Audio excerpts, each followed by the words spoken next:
Monsieur le Premier ministre, Monsieur le ministre de la Défense, Général, permettez-moi de me présenter. Je m'appelle François Rousseau. Je dirige un groupe de recherche informel qui n'apparaît pas dans vos organigrammes. Le président, à qui j'en réfère personnellement et exclusivement, a pensé utile et même nécessaire que je vous débloque sur pas mal de sujets. Vous pensez, en tant qu'initié, être mieux informé que la plupart des gens. Permettez-moi d'en douter. En ce moment même, il se passe des choses suffisamment graves pour que les informations et les documents que je vous réserve vous soient divulgués. Voilà, une opération de manipulation inégalée à ce jour à l'échelle planétaire est en train de se mettre en place. Ce sera le sujet final de mon intervention. En ce qui concerne notre époque, tout a vraiment démarré juste avant la Seconde Guerre mondiale. Hitler a brisé certains tabous, comme celui d'avoir recours à l'occultisme ou aux sociétés secrètes. L'Ahnenerbe, une organisation nazie assignée entre autres à la recherche archéologique et anthropologique, a trouvé ça au cours d'une expédition en Afghanistan. Cet objet volant est appelé Vimana ou Astra par les hindous. D'ailleurs, au cours d'une exploration des sous-sols par les Russes et les Chinois en 1927, des traces d'explosions nucléaires très anciennes ont été décelées. Certaines couches sédimentaires ont été vitrifiées atomiquement il y a 50 000 ans. On peut constater le même phénomène autour de sites de tests nucléaires actuels. Vous devez comprendre qu'Hitler, par ses découvertes, qu'il prend très au sérieux, va ouvrir une boîte de Pandore qu'aucun gouvernement, ami ou ennemi, ne souhaitera refermer par la suite. Derrière l'histoire tragique que nous connaissons tous, une théorie basée sur l'existence de 4 lunes associées aux 4 cycles géologiques. D'après Orbiger, le maître à penser de cette théorie, la Terre aurait subi 4 extinctions semi-globales de la vie dues à la chute d'une de ces lunes. Effectivement, au fur et à mesure du rapprochement du satellite, la gravité s'était modifiée et avait engendré des mutations profondes au niveau génétique. C'est-à-dire qu'elle avait créé une race de géants extrêmement intelligente dont la taille avoisinait les 3 ou 4 mètres. Quelques dizaines de milliers d'années plus tard, la Lune s'écrase. L'impact provoque une sérieuse élévation des mers et un hiver global de type nucléaire. Cette race de géants va disparaître en raison d'une gravité terrestre devenue trop forte et très incapacitante en raison de leur taille hors du commun. Hitler a été initié à ces doctrines et les prises de contact avec le Tibet notamment ont été nombreuses et régulières. Les nazis cherchaient le contact avec les survivants d'anciennes civilisations détentrices de technologies anciennes, comme les Vimana décrits précédemment. Une de ces civilisations a essaimé tout autour de la planète plus de 600 pyramides de pierre, de terre, voire de fer. Ces pyramides sont presque toutes orientées de la même manière, ont toutes des proportions issues du nombre pi et sont toutes situées sur des nœuds magnéto-telluriques. Les plus vieilles sont en Asie. 2 d'entre elles sont immergées, une au sud du Japon à Okinawa, une autre au sud de Cuba.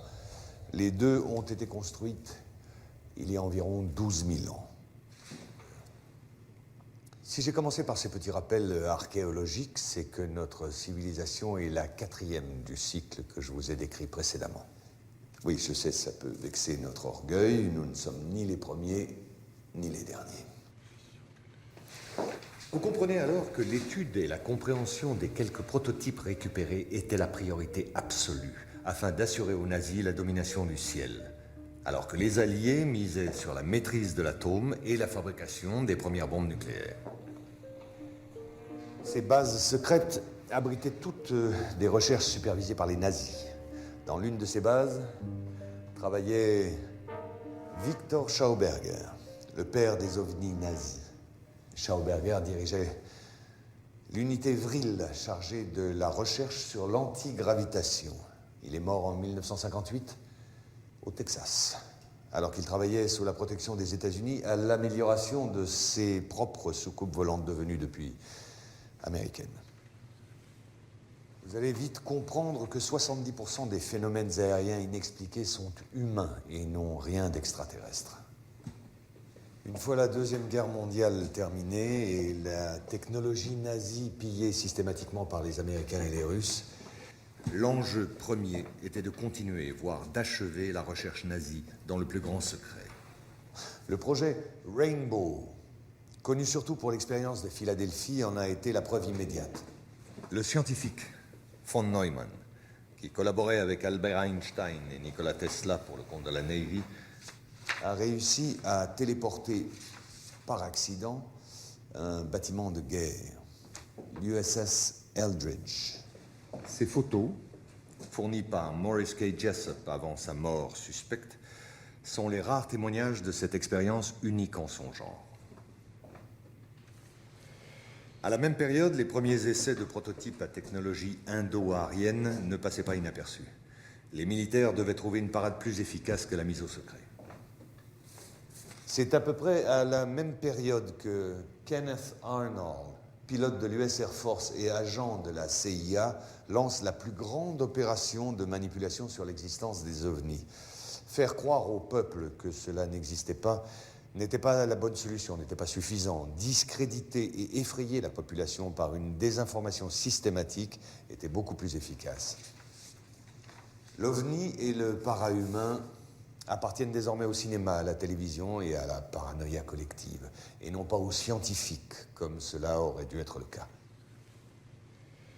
En mai 1947, les services secrets américains découvrent l'existence d'un ancien ovni terrestre craché sur les monts Altaï, à la frontière russo-mongole, récupéré secrètement par les Russes. À ce moment-là, la tension entre les deux blocs monte d'un sérieux cran. La découverte a été de taille, et pour ne pas perdre la face, le Pentagone allié à la CIA ont décidé de mentir et de monter un gros coup de bluff. Et font croire aux Russes et au monde entier qu'eux aussi ont récupéré un ovni à Roswell en juillet 1947. Bien entendu, il n'en était rien. Mais le coup de bluff avait réussi. En février 1949, juste après la fausse affaire de Roswell, un ovni est photographié et filmé en Antarctique. C'est la première photo de ce type d'objet en forme de cigare. D'autres apparitions vont alors se succéder par vagues cycliques. Au même moment, les programmes Apollo, sous la direction de Wernher von Braun, battaient leur plein.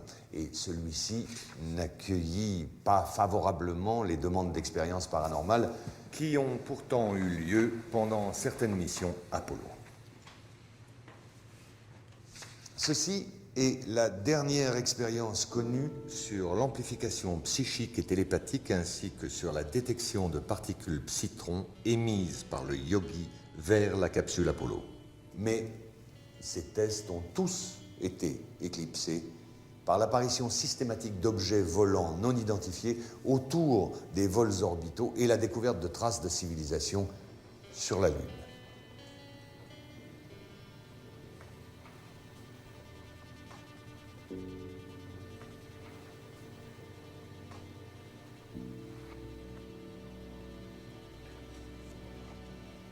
La NASA a dû faire face à une avalanche de données et de preuves embarrassantes. La seule solution a été de tout mettre sous secret défense.